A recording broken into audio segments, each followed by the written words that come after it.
अस्सलाम वालेकुम जी, मेरा नाम है आकिब राना और आप लोग देख रहे हैं इस वक्त मेरा डिजिटल चैनल। आज मेरे साथ मौजूद हैं साद हशमानी। हमेशा आप लोग मेरे चैनल के ऊपर कोई ना कोई बिजनेसमैन देखते हैं, लेकिन आज इस यूएसए के ट्रिप के अंदर मैंने डायरेक्टली पकड़ा है साद हशमानी को। सबसे पहले तो thank you so very much, आपके टाइम का बहुत शुक्रिया आपका।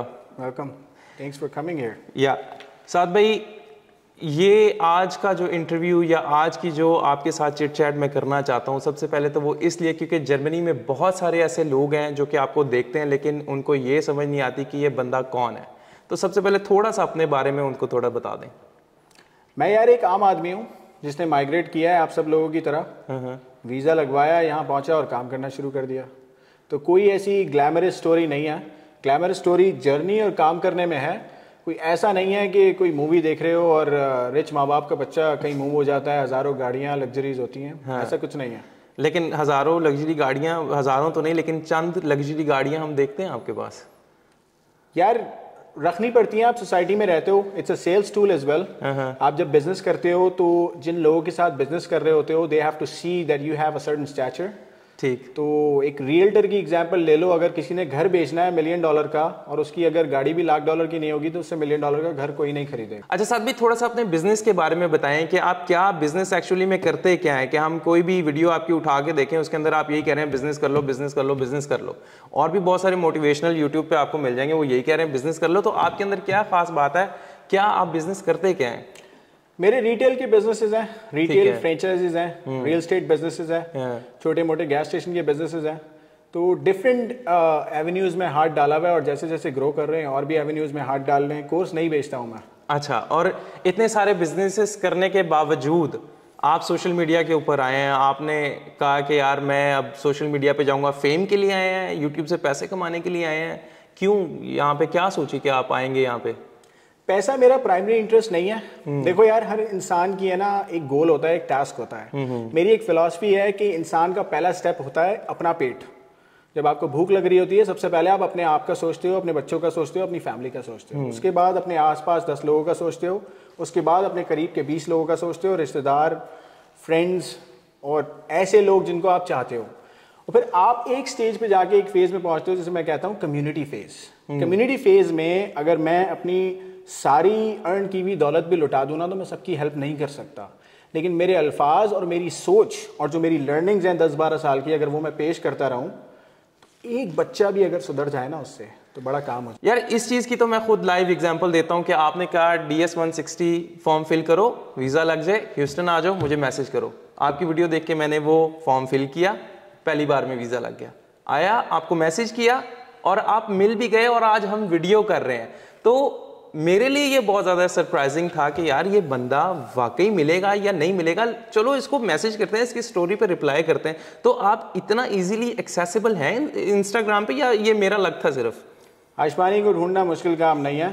हज़ारों मैसेजेस आते हैं डेली बेसिस पे, सबको रिस्पॉन्ड नहीं कर सकता लेकिन जिन्हें रिस्पॉन्ड कर देता हूँ उनका काम पूरा हो जाता है। That's true, that's true. ये मैंने तो खैर खुद भी एक्सपीरियंस किया है। अभी आपने थोड़ी देर पहले कहा कि मैं कोर्स नहीं बेचूंगा, ठीक है, क्या करेंगे? कोर्स नहीं बेचेंगे तो क्या करेंगे? बिजनेसेस तो चल ही रहे हैं, तो बिजनेस चल रहे हैं तो आप इस चीज़ को भी अपने बिजनेस के अंदर लेके आ सकते हैं कि 10-15 वीडियोस बनाऊं और उससे पैसा जनरेट करूं।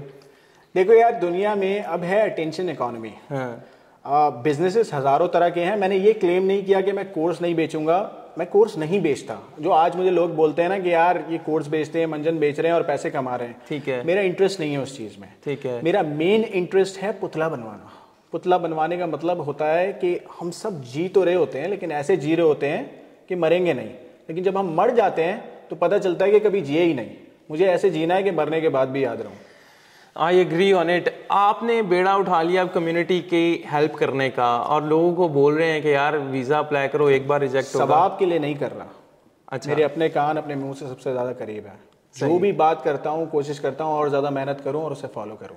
ठीक है, अब जब ये लोग यहाँ आ जाएंगे तो आपको लगता है कि आप ज़्यादा से ज़्यादा लोगों की हेल्प आउट कर सकेंगे?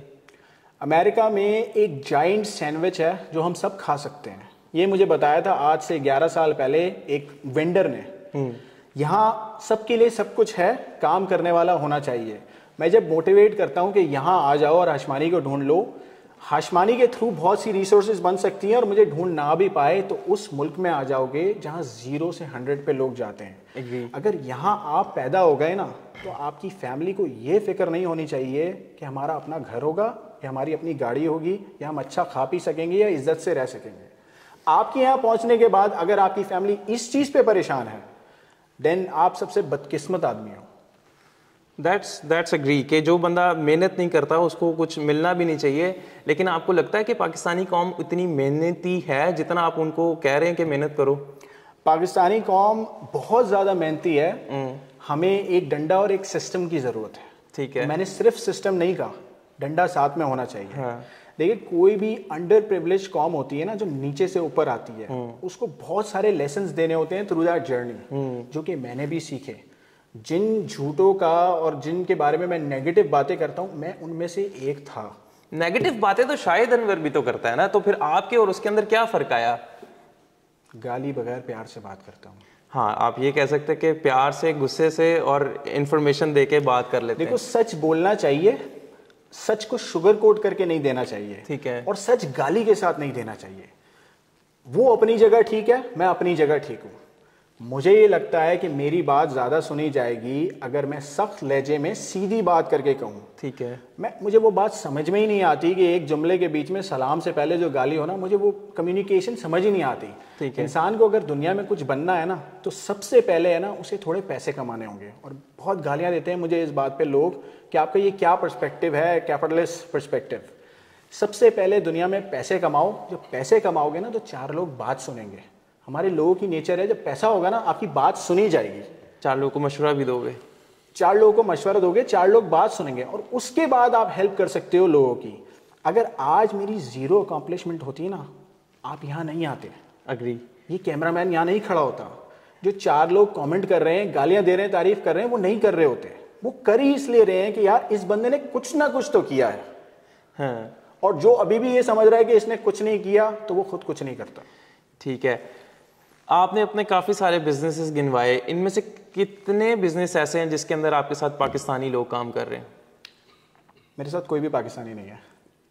क्यों ऐसा? पाकिस्तानियों को आप सुधारने लगे हुए हैं, खुद आपके पास पाकिस्तानी कोई काम नहीं कर रहा, इसकी क्या वजह है? मेरे पास जॉब कर रहे हैं पाकिस्तानी लोग, मेरे पार्टनर कोई नहीं है पाकिस्तानी। अच्छा, आपके पास जॉब, जस्ट टू क्लैरिफाई। ठीक है, आपके पास जॉब कर रहे हैं, नाइस। मतलब आप जिनको बुला रहे हैं यूएसए, तो आपके साथ वो ये होप लगा सकते हैं कि अगर हम ह्यूस्टन जा रहे हैं तो हाशमानी हमें काम दिलवाएगा या काम देगा? हाशमानी की क्या औकात है? यहाँ एक बार पहुंच जाओगे, मुझे 4 कॉलें करनी पड़ेगी, या मेरी कंपनी में होगे या मेरे जानने वाले की किसी कंपनी में होगे। और मैं अगर झूठा और बदतमीज़ हुआ तो भी यहाँ तुम्हारा काम हो जाएगा। कम से कम मुझे इस बात का सवाब मिलेगा कि मेरे बोलने पे यहाँ पहुँच गए। नाइस। कुछ और भी मैंने ऐसी वीडियोस देखी हैं जिसके अंदर आप पाकिस्तानियों को कह रहे हैं यार ये 80% ऐसे लोग हैं जिनके ऊपर ट्रस्ट किया ही नहीं जा सकता। ठीक है, पाकिस्तान आप जाते हैं और वीडियोस बनवाते हैं और ये सोशल मीडिया पे ऐसे हशमानी हुआ है और उन्हीं पाकिस्तानियों को आप ऐसे बोल रहे हैं, ऐसा क्यों? मैं खुद भी पाकिस्तानी हूँ। आज से 10 साल पुरानी कहानी है। मैं जब यहाँ पहुँचा तो मुझे एक शख्स ने कहा कि यार I don't deal with Pakistanis, मैं पाकिस्तानियों से डील नहीं करता। मेरा मुंह लाल पीला हो गया था और मुझे गुस्सा आया था उस बात पे। लेकिन 10 साल बाद आई रियलाइज कि जो कौमें हमसे आगे हैं उनमें क्या वो नेगेटिव चीज़ नहीं है जो हमारी कौम में है। तो अपनी बुराई को एडमिट करना अपने आप को ठीक करने का पहला स्टेप होता है। मैं बुराई टफ लव से करता हूँ, प्यार कर रहा हूँ, लेकिन गुस्से से प्यार कर रहा हूँ कि भाई तुम इस चीज़ में गलत हो, इम्प्रूव दैट, ठीक हो जाएगा। मैं कोई फरिश्ता थोड़ी हूँ, मैं भी इम्प्रूव हुआ ना। तो मतलब जो बाहर से हशमानी दिखता है अंदर से वो हशमानी नहीं है जो बाहर से नजर आता है, या it's a different person with everyone? मैं हर एक के साथ एक ही जैसा हूं। कुछ लोगों के लिए बहुत बदतमीज हूं और कुछ लोगों के लिए बहुत अच्छा हूं। अच्छे इंसान के लिए बड़ा अच्छा हूं, बुरे इंसान के लिए बहुत बुरा हूं। मेरी एक फिलॉसफी है कि जो इंसान जैसा होता है ना वो अज्यूम करता है कि दूसरा भी वैसा ही होगा। अगर मैं एक चोर बेईमान इंसान हूं तो मैं हर एक पे शक करूंगा। मैं अगर स्ट्रेट फॉरवर्ड ब्लंट इंसान हूं और ऑनेस्ट इंसान हूं तो मैं अज्यूम करूंगा कि सामने वाला भी ऐसा ही है। तो आप मेरे बारे में क्या सोचते हो वो आपकी अपनी शख्सियत के जो ऐब हैं वो मेरे ऊपर प्रोजेक्ट करते हो, जो कि हो भी सकता है हो, लेकिन फिर आप भी वैसे ही हो। फिर all sinners we sin differently, हम सब गुनहगार हैं लेकिन अलग अलग टाइप के गुनाह करते हैं। कोई छोटे, कोई बड़े, कोई दिखा के, कोई छुपा के। मुझे एक और चीज़ बताएं कि बहुत सारे हम YouTube के ऊपर देख लें, गोरे देख लें, जापानीज़ देख लें, और जितने भी इस वक्त मिलियनेयर हैं, वो ये कहते हैं कि प्रॉपर्टीज़ नहीं खरीदो, घर नहीं खरीदो, घर आपकी लाइबिलिटी है। खुद आप प्रॉपर्टीज़ खरीद के बैठे हैं, क्या कैसे देखते हैं और क्या ग्राउंड रियलिटीज़ क्या है? अच्छा, इसमें बहुत सारी कंफ्यूजिंग ओपिनियंस मिलती हैं ऑनलाइन आपको। बहुत से लोग कहते हैं कि अपनी पर्सनल प्रॉपर्टी नहीं खरीदो, जो रहने वाला घर है। हमारे यहाँ एक सोच होती थी बचपन में कि पहले धंधा बनाओ फिर घर बनाओ। बहुत से लोग इसके ऑपोजिट चले जाते हैं, पहले घर बनाने का करते हैं और फिर धंधा बनाने का करते हैं। Properties is a very good business. Pakistan की तरह नहीं करो। पाकिस्तान में जो प्रॉपर्टी का काम है, जो लेजी इनकम वाला काम है ना, जो पैसिव इनकम वाला काम है, वो यहाँ नहीं है। यहाँ प्रॉपर्टी का भी काम बड़ा एक्टिव इनकम वाला काम है। प्रॉपर्टीज ज़रूर बनाओ, उनको मैनेज कर सकते हो तो हज़ारों में बनाओ। अच्छा साथ भाई, बहुत सारे ऐसे लोग हैं जो कहते हैं यार ऑनलाइन बिजनेस करो, अमेजोन पे काम करो या ऑनलाइन कोई प्रोडक्ट सेल करो। इसके ऊपर क्या बिलीव देखते हैं, यूएस की मार्केट कितना एक्सेप्ट करती है? बहुत अच्छी मार्केट है, ऑनलाइन सबको काम करना चाहिए। जो फ्यूचर है ना, लास्ट 10 ईयर्स में मैंने देखा है बहुत सारे मॉल्स बंद हुए हैं और रिटेल सेंटर्स फेल होना शुरू हो गए हैं। अभी भी कुछ पॉपुलेशन डेंसिटीज़ हैं जहां लोग बिलीव करते हैं कि हमें जाके चीज़ खरीदनी है, लेकिन अमेज़ॉन की ड्रोन डिलीवरी और different types of delivery methods, और जिसमें जितनी एक्सेलरेशन आ रही है, जैसे ऑटोमेटेड कार्स आ रही हैं, टेस्ला ने ऐसी टेक्नोलॉजी बनाई है जिससे वो automated cars, automated semi trucks route पे डाल सकता है वो। बिल्कुल। तो eventually I think a lot of online businesses are gonna work. अभी एक बंदे की स्टोरी है जिसने दुबई में एक बिजनेस स्टार्ट किया था, लोगों के घर तक उनकी गाड़ियों में पेट्रोल पहुंचाना, rather than लोग जाएं पेट्रोल पंप पे, घरों तक गाड़ियों में पेट्रोल पहुंचाना। तो ये बड़ा कामयाब मॉडल है कंज्यूमर को सुस्त बनाने वाला। जिस काम से भी कंज्यूमर की या तो कोई प्रॉब्लम सॉल्व हो या कंफर्ट आ जाए, वो बिजनेस थ्राइव करेगा। तो आपको क्या लगता है कि जो लोग यूएस में बैठे अभी इस वक्त आपको देख रहे हैं, जर्मनी में बैठे हैं या कहीं भी दुनिया में बैठे हुए हैं और वो यूएस में ऑनलाइन बिजनेस का करना चाहते हैं, तो कोई सजेशन आप उनको देना चाहें कि यार ये प्रोडक्ट या ये जो चीज़ है यूएस के अंदर इसकी बहुत ज़्यादा डिमांड है?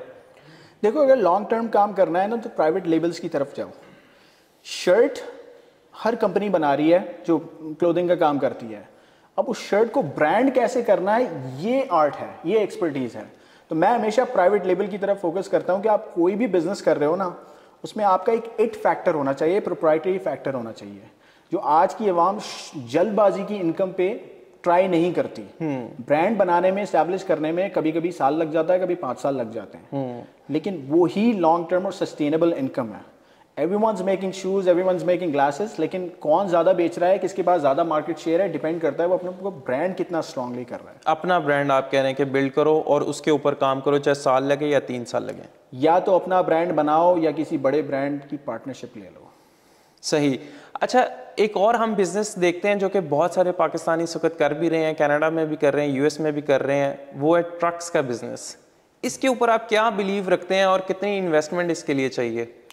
ट्रकिंग के बिजनेस से मैं इतना फेमिलियर नहीं हूँ, लेकिन ट्रांसपोर्टेशन बिजनेस बहुत लुक्रेटिव है। It's a very tough job. जो एंट्री लेवल है ना इसकी, बहुत टफ है, जो कि driver has to drive consistently for 8 to 12 hours. Yes. तो अगर उसमें आपके पास एक ग्रोथ मॉडल है कि मैं पहले एक ट्रक लूँगा, उसको आहिस्ता आहिस्ता पे ऑफ करूँगा, 1 से 2, 2 से 3 करूँगा, all game for you. Nice. थोड़ा सा कुछ ऐसी टिप्स बताएं जो ऑलरेडी जिनको यूएस के अंदर या जर्मनी के अंदर 2-3 साल हो गए हैं और वो यहाँ पर बिजनेस शुरू करना चाहते हैं और आपका उसके अंदर एक्सपीरियंस है, तो आप कहें यार आंखें बंद करके ये चीज़ खोल लो, चल जाएगी। यार देखो, मेरी जो सारी फिलॉसफी है ना, सारा गेम है, ये जो तुमने सवाल किया है, मुझे हज़ारों मैसेजेस ऐसे आते हैं कि साथ भाई आप काम नहीं बताते, काम क्या करना है। देखो, काम सारे अच्छे हैं, ठीक है। काम ट्रकिंग का भी अच्छा है, काम रिटेल का भी अच्छा है, काम रियल एस्टेट का भी अच्छा है, काम रिक्शा चलाने वाले बंदे का भी अच्छा है, टैक्सी चलाने वाले बंदे का भी अच्छा है, उसका भी अच्छा है जो रेस्टोरेंट में सर्वर की जॉब कर रहा है। आपका माइंडसेट क्या है, वो ज़्यादा इंपॉर्टेंट है। मेरी जो कोचिंग और मेरी जो टीचिंग का सबसे बड़ा एलिमेंट है ना, वो माइंडसेट है।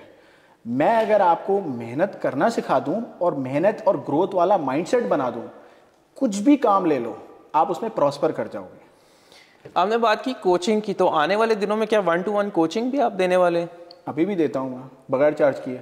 बगैर चार्ज किए, मुफ्त में अपना टाइम आप दे रहे हैं। मुफ्त में यहाँ ह्यूस्टन के अंदर कोई खाना नहीं देता, आप उसको अपना टाइम दे रहे हैं। यार देखो, कॉन्वर्सेशन है ना, आपके ब्रेन को डेवलप करती है। अगर मैं आपसे बैठ के खाने के फ्लेवर और उसमें कितना मसाला है उस पर बात करूंगा तो मेरी खाने के बारे में नॉलेज ग्रो होगी। मैं आपसे बैठ के कारोबार की बात करूंगा और कारोबार में एडवाइस आपको दूंगा, कुछ आपसे सीखूंगा, तो मेरी कारोबार की नॉलेज बढ़ेगी। मैं कुछ दे नहीं रहा, एक इंटरटेनिंग सेशन है जिससे आप भी गेन कर रहे हो, मैं भी गेन कर रहा हूँ। अभी एक लड़की है, उसने मुझे इंटरव्यू में एक क्वेश्चन पूछा था कि आप सोशल मीडिया में आप क्या एक्सट्रैक्ट करते हो। बहुत से लोग सोशल मीडिया पे डांस भी देख रहे हैं, बहुत से लोग फनी वीडियोस भी देख रहे हैं। मेरी हमेशा कोशिश होती है मैं कोई ऐसी चीज़ देखूं जिससे इंटरटेन भी हो रहा हूं और at the same time knowledge भी गेन कर रहा हूं। तो ये जो कॉन्वर्सेशन है, जो कारोबार सीखने आता है कोई या कोई मशवरा लेने आता है, तो उससे मैं भी सीख रहा होता हूँ। जिस तरह आप बता रहे हैं कि आप अपना नॉलेज शेयर कर रहे हैं, तो हमारे पाकिस्तानी तो इस डर से ही अपना नॉलेज शेयर नहीं करते, ये मेरे से आगे ना चला जाए। आपको डर नहीं है कि आपसे आगे कोई चला जाएगा? चला जाए, बहुत अच्छी बात है, दुआ देगा, तारीफ करेगा। तो हमारे तो ये जितने भी कम्युनिटी के लोग हैं वो ये कहते हैं जो चीज़ या जो लॉ या जो बेनिफिट का मुझे पता है वो मैं अपनी कम्युनिटी के दूसरे लोग को शेयर नहीं करूंगा। तो उनको कुछ कोई टिप्स कुछ कहना चाहें? प्रोप्राइटरी वाली बात इसमें भी आ जाती है कि आप में कुछ ऐसा खास हो कि आप सारा खजाना भी उसके सामने खोल के रख दो तो वो उससे वो हार्ट वाला पेंडेंट ना बना सके। तो आप नॉलेज शेयर करो, लेकिन आप में कुछ इतना स्पेशल होना चाहिए, आप इतने हार्ड वर्किंग होने चाहिए हो या आप इतने कंपेटिटिव होने चाहिए हो। मैं लोगों को बोलता हूँ अगर हाशमानी बनना है ना तो हाशमानी की तरह काम करके बताओ। हाशमानी कितने घंटे काम करता है? यार इसका एस्टिमेट नहीं है। काम की डेफिनेशन है ना मेरी from time to time change हुई है। जब इनिशियल स्टेज पे थे तो काम की डेफिनेशन थी कि बिजनेस पे खड़ा होना और रिटेल क्लाइंट से डील करना। आज काम की डेफिनेशन है मीटिंग्स करना। तो आई थिंक हर वक्त काम ही हो रहा होता है। टिपिकली या सो रहे हो या खा रहे हो या काम कर रहे हो। माइक्रो मैनेजमेंट भी करते हैं काम में? माइक्रो मैनेजमेंट मैं नहीं करता, मुझे पसंद नहीं है। मेरी ज़्यादा कोशिश होती है कि अच्छे लोगों को हायर कर लिया जाए जो कि गुड इंटेंशन से प्रोड्यूस करें आपके लिए, रादर देन मैं उनको कॉन्स्टेंटली बिकर कर रहा हूँ और सर्वेलेंस रख रहा हूँ। सही। अच्छा, हमने देखा है आपकी और बहुत सारे ऐसे मैसेजेस में एक मैसेज आप ये भी देते हैं कि मैं इंडियंस के साथ ज़्यादा काम करना चाहता हूँ। ऐसा क्यों? इंडियंस ने क्या दिया आपको? आप अगर आज से 30 साल पहले चले जाओ, हम कहाँ थे एज ए कंट्री? मैं पाकिस्तानी हूँ खुद भी। हम फर्ज करें यहाँ पे थे, वो लोग भी यहाँ पे थे। आज हम कहाँ पे और वो कहाँ पे हैं? जब आप लोगों की ग्रोथ देखते हो ना तो उससे आपको पता चलता है कि ये कुछ ठीक कर रहा है। तुम अगर एक सक्सेसफुल इंजीनियर हो, एक यूट्यूबर हो, तो मैं बोलूँगा यार ये कुछ ठीक कर रहा है। और मैं अगर कोई बुरा इंजीनियर या बुरा यूट्यूबर हूँ तो मुझे तुमसे सीखना चाहिए। तुमसे सीखने के लिए मुझे तुम्हारे साथ काम करना पड़ेगा। तो अगर मैं गोरे की तारीफ कर रहा हूँ, मैं इंडियन की तारीफ कर रहा हूँ, मैं नेपाली बंदे की तारीफ कर रहा हूँ, बिकॉज दे हैव प्रॉस्पर्ड, हमसे आगे बढ़े हैं वो। अगर मैं ये बोलूँ कि नहीं यार मैं पाकिस्तानी हूँ, सबसे अच्छे मेरे लोग हैं, ये बहुत एरोगेंट बात है। मेरा अगर कोई जानने वाला कोई जुर्म करके आता है और मैं उसका डिफेंस सिर्फ इसलिए करता हूँ कि वो मेरा है, तो मुझसे बड़ा जाहिल कोई नहीं है। तो मतलब आप कह रहे हैं अपनी हुब्बुल वतनी जो है वो साइड पे रख दो, उस बस्ते में बंद करके रखो जिस बस्ते को तुम वापसी जाते तक दोबारा ना खोलोगे। क्योंकि उस बैग को तुम उस वक्त खोलो जब तुम कुछ दे भी सको। पाकिस्तान को नहीं चाहिए तुम्हारी हुब्बुल वतनी व्हेन यू आर ब्रोक, तुम्हारे पास कुछ नहीं है, ना नॉलेज है, ना पैसा है, ना वो माइंड सेट है जिससे तुम हजारों लोगों का फायदा कर सको। अभी मैं किसी को जानता हूं जिन्होंने $9 मिलियन पाकिस्तान की एक यूनिवर्सिटी को डोनेट किया है। अब वो पिछले 20 साल उन्होंने सोचा ही नहीं पाकिस्तान का, लेकिन उन्होंने अपने आप को इतना ताकतवर बना लिया, इतना ताकतवर बना लिया कि उनका पेट्रियोटिज्म आज काम आ रहा है। अगर 20 साल पहले वो जज्बाती बातें और नारेबाजी कर रहे होते ना, किसी काम का नहीं है। मुझे सबसे ज्यादा लोग इसी बात पे क्रिटिसाइज करते हैं कि यार तुम पेट्रियोटिज्म को क्यों साइड पे रखने का बोलते हो। हाँ। क्या करेंगे लोग तुम्हारे पेट्रियोटिज्म का? मुल्क में जो अंडर प्रिविलेज बंदा है, तुम्हारी जज्बाती बातें और जोश भरे नारे और इस पार्टी को सपोर्ट उस पार्टी को सपोर्ट, क्या क्या कर लिया तुमने? कुछ बन जाओ, इतने ताकतवर बन जाओ कि दुनिया के स्टेज पे तुम्हारी बात सुनी जाए। मैंने अभी पहले एक पॉइंट कहा था कि इंसान को एक तो फिजिकली फिट होना चाहिए, स्टैचर होना, नजर आता है कि मेहनती इंसान है। दूसरा ज़हीन होना चाहिए। तीसरा पैसे कमाना चाहिए। आज की दुनिया की रिक्वायरमेंट है। ये जो बोलते हैं ना यार पैसा ज़रूरी नहीं है, कैसी बातें कर रहा है, बड़ा मटेरियलिस्टिक आदमी है। पैसा होगा तो 100 लोग बात सुनेंगे तुम्हारी और उन बात में कुछ अच्छा सिखा सकोगे। लेकिन एक बंदा है वो जिसने जिंदगी में कुछ अकॉम्प्लिश ही नहीं किया और वो सिखाने निकल पड़ा है, उसकी क्रेडिबिलिटी ही नहीं है, कोई सीखेगा ही नहीं उससे। अच्छा, हम एक और चीज़ भी मुझे बताएं कि जब हम यूएस की सिक्योरिटी के बारे में बात करते हैं, इमिग्रेशन के बारे में बात करते हैं कि वो जूते उतरवा देते हैं, वो कपड़े उतरवा देते हैं, जैकेट्स उतरवा देते हैं, तो इस वजह से हम लोग पाकिस्तान से बाहर नहीं आना चाहते या अपनी ईगो को बीच में ले आते हैं। तो आपको लगता है कि ये ईगो है या फिर, क्योंकि देखें this is a security check, वो हर कंट्री का अपना हो सकता है। जर्मनी में नहीं उतरवाए जाते, लोग अपनी सिर्फ जैकेट्स उतारते हैं जो कि लैपटॉप बाहर निकालते हैं और आप सिक्योरिटी चेक से आउट हो जाते हैं। यूएस का अपना सिक्योरिटी चेक है, ठीक है, उसमें प्लस एंड माइनस होगा, वो अपने जूते भी उतरवाते हैं। तो इसमें ईगो को बीच में लाना, do you think is it worth it? देखो यहाँ पे एक ग्रोसरी स्टोर है, परचून की दुकान है, जहाँ पे हम जब राशन लेने जाते हैं तो दरवाजे से बाहर निकलते हुए हर बंदे की रसीद चेक होती है, चाहे उसने कोई भी घड़ी पहनी हो, चाहे उसने कोई भी कपड़े पहने हो, चाहे वो किसी भी गाड़ी में आया है। I experienced. जो इंसान किसी और के मुल्क की इज्जत नहीं कर सकता, वो अपने आप के मुल्क की क्या इज्जत करेगा। मैं अगर आपसे कहूँ कि यार मेरे कारोबार के ये उसूल हैं और आप मेरे कारोबार के उसूल ना सुने, मुझे आपकी ज़रूरत नहीं है। और आप अगर दूसरे के उसूल नहीं मान रहे तो आपके खुद के भी कोई उसूल नहीं है। हम जो कहते हैं ना, हम बड़ा इखलाकी तौर पे हम बड़ा पॉइनेर हैं, बहुत ऊपर है इखलाकी तौर पे, हम इखलाकी तौर पे कुछ नहीं है, क्योंकि हमारे कोई उसूल ही नहीं है। जिसके उसूल नहीं होते ना, वो दूसरे के उसूलों पे भी शक करता है और क्रिटिसाइज करता है।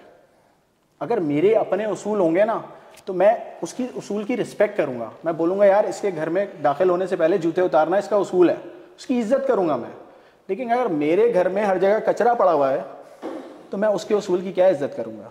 सही। तो आपको लगता है ये उसूल फॉलो ना करने की वजह से आज पाकिस्तान इस स्टेज पे?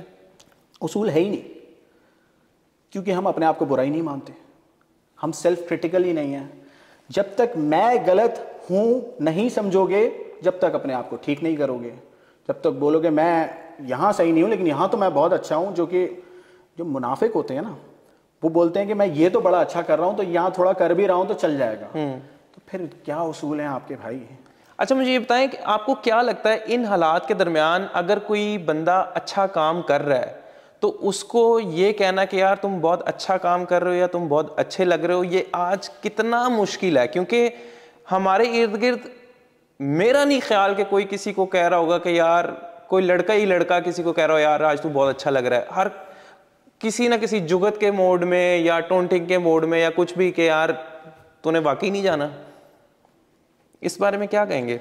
मेरी इसके बारे में भी एक फिलॉसफी है, तुमने अच्छा पॉइंट छेड़ा, जो कि इस कमरे में भी अभी वो शख्स मौजूद है। जैसे मैं कहता हूँ, लोग लोगों की तारीफ नहीं करते और स्पेशली लड़के लड़कों की तारीफ नहीं करते।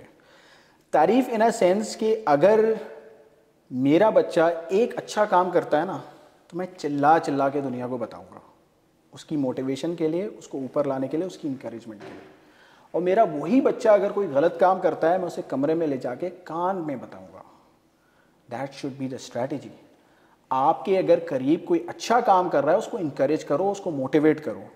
यहाँ हमारी थ्योरी ये है कि अच्छा काम करने वाला, सच बोलने वाला, वो जो वर्ड यूज करते हैं वो है। और हम तो अच्छे काम को अच्छा ही नहीं समझते, हम अच्छे काम को बेवकूफ़ी समझते हैं। तो अगर आप उसको बेवकूफ़ समझ रहे हो तो आपसे बड़ा बेवकूफ़ और गधा कोई नहीं है। तो आपको लगता है हर बेवकूफ़ इंसान कभी ना कभी काम आएगा? जो इंसान कामयाब नहीं हुआ उसे बेवकूफ़ ना समझो। ये ना देखो कौन कह रहा है, ये देखो क्या कह रहा है। हर इंसान का वक्त आता है, कभी ना कभी बनोगे। सही। अब जितने लोग आपको देख रहे हैं, आप क्या कहना चाहेंगे कि कितना ज़रूरी है किसी की तारीफ़ करना, कि किया करो या ना किया करो, कि कितना ज़रूरी है? क्योंकि नेगेटिव कमेंट्स तो आपको हर जगह मिल जाएंगे। कोई वीडियो पोस्ट करो, कोई पिक्चर पोस्ट करो, नेगेटिविटी आपको मिल जाएगी।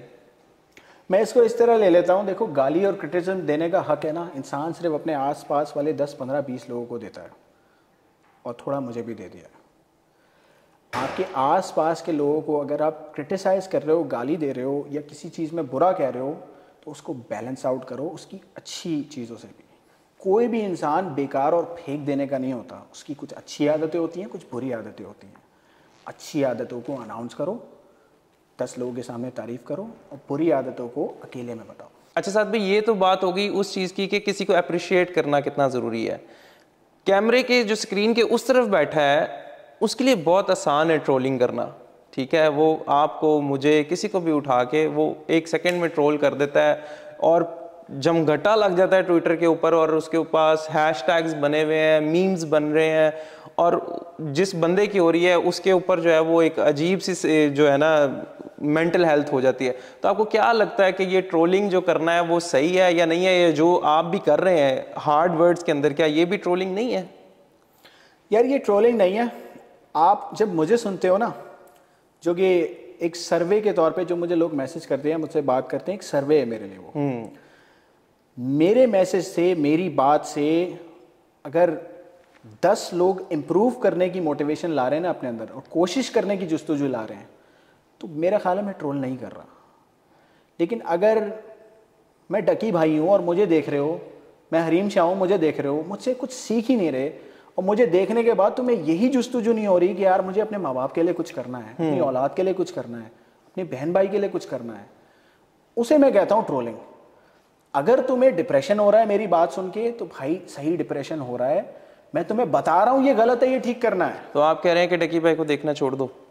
सारे ये फजूल जो चैनल्स है ना, वो मेरा ख्याल है खराब कर रहे हैं लोगों को। रोस्टिंग का ट्रेंड, और ऐसा कोई ट्रेंड हो जिसमें आप किसी के घर के अंदर की जिंदगी देख रहे हो, what are you gaining from it? क्या हासिल कर रहे हो उससे?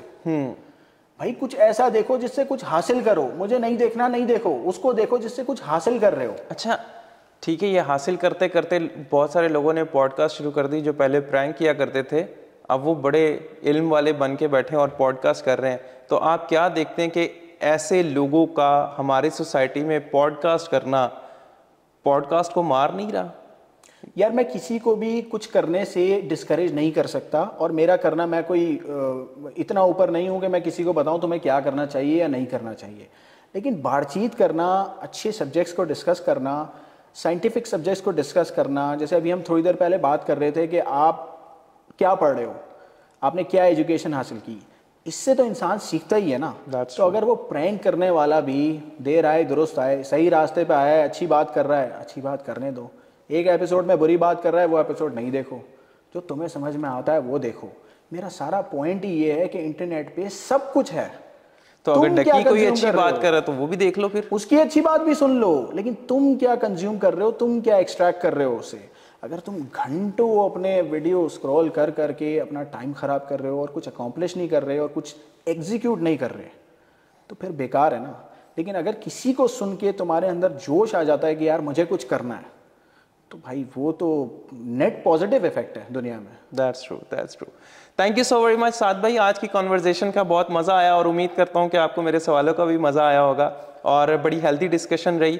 और उम्मीद करता हूँ कि आप लोगों को भी आज की वीडियो पसंद आई होगी। अगर आप लोगों को आज की वीडियो पसंद आई तो प्लीज़ मुझे नीचे कमेंट बॉक्स के अंदर लाजमी बताइएगा, और अपना फीडबैक ज़रूर दीजिएगा, क्योंकि आप लोगों का जो फीडबैक है वो मेरे लिए बहुत ज़्यादा ज़रूरी है। आप लोगों के फीडबैक से ही मैं यहाँ तक आज पहुँचा हूँ। तो मिलते हैं इंशाल्लाह ताला नेक्स्ट वीडियो के अंदर। चैनल को सब्सक्राइब करना मत भूलिएगा। टिल देन, अल्लाह हाफिज़।